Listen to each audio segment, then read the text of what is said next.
Assalamu alaikum, I'm Aisha and you're watching Samaa News. Here are today's headlines. As talks continued in Switzerland, President Donald Trump warned that Iran could face renewed military action if it failed to stop what he called its proxies in Lebanon from causing unrest. In a social media post, Trump said Washington would respond forcefully if tensions escalate, despite ongoing efforts to preserve the regional ceasefire. Separately, talking to a news channel, Trump said the Memorandum of Understanding with Iran is not a final agreement, but an extension of the current ceasefire. Trump said he retains multiple options if negotiations fail, adding that the 60-day window will determine whether a broader deal can be reached. He also warned that Washington could consider taking control of the Strait of Hormuz in the future and collecting tolls from shipping traffic. He described the United States as a potential guardian angel of the strategic waterway, suggesting it could seek a 20% share of the oil passing through the route.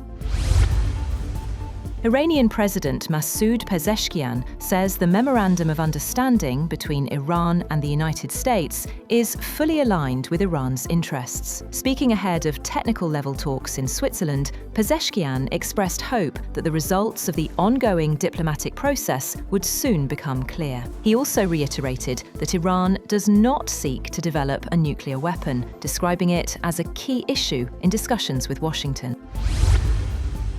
Separately, Pezeshkian made it clear that Tehran will not give up its right to enrich uranium and expects the United States to eventually accept that position. His comments at a policy summit come as Iranian and US negotiators meet in Switzerland for talks aimed at securing a lasting agreement after months of conflict.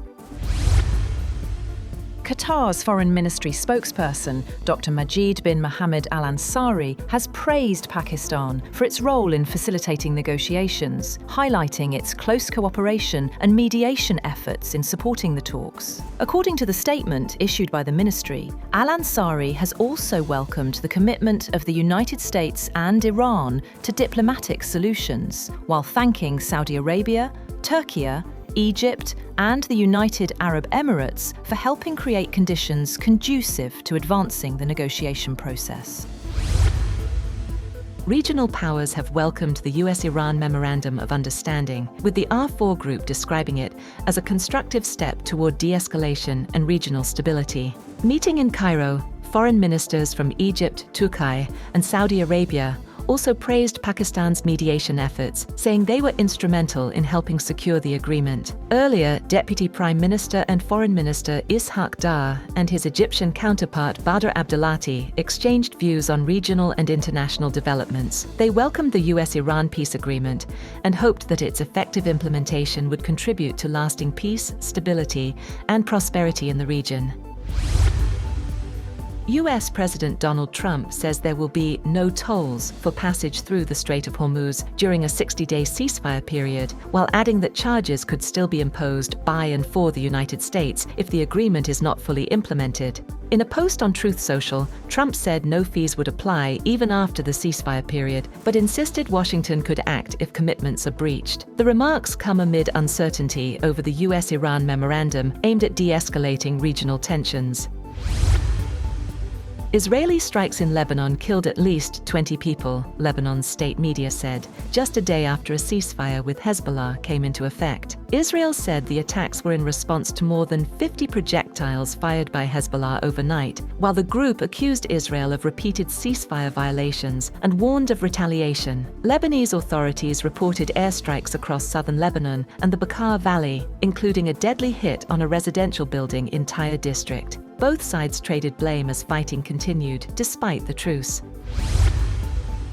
A UK government source has dismissed reports claiming Prime Minister Keir Starmer is preparing to resign, insisting he remains focused on governing despite political speculation. The clarification follows media reports suggesting Starmer could announce a resignation timeline as early as Monday. The government source rejected the claims, saying the Prime Minister is continuing his official duties and has made no such plans. A severe heat wave has swept across Europe, prompting emergency measures, including alcohol restrictions in France, nationwide heat alerts in Germany, and the closure of a major football fan zone in Spain. Temperatures are expected to reach 39 degrees Celsius to 41 degrees Celsius in parts of France, where authorities have issued red heatwave warnings across 35 departments. In response, officials have introduced partial alcohol restrictions during public events, while keeping some public parks open overnight to help residents cope. Germany has also issued widespread heat alerts as temperatures near 38 degrees Celsius, warning of health risks and possible thunderstorms. In Spain, a World Cup fan zone in Madrid was closed due to safety concerns as extreme heat intensified. That's all for now. For more updates, visit www.samaa.tv.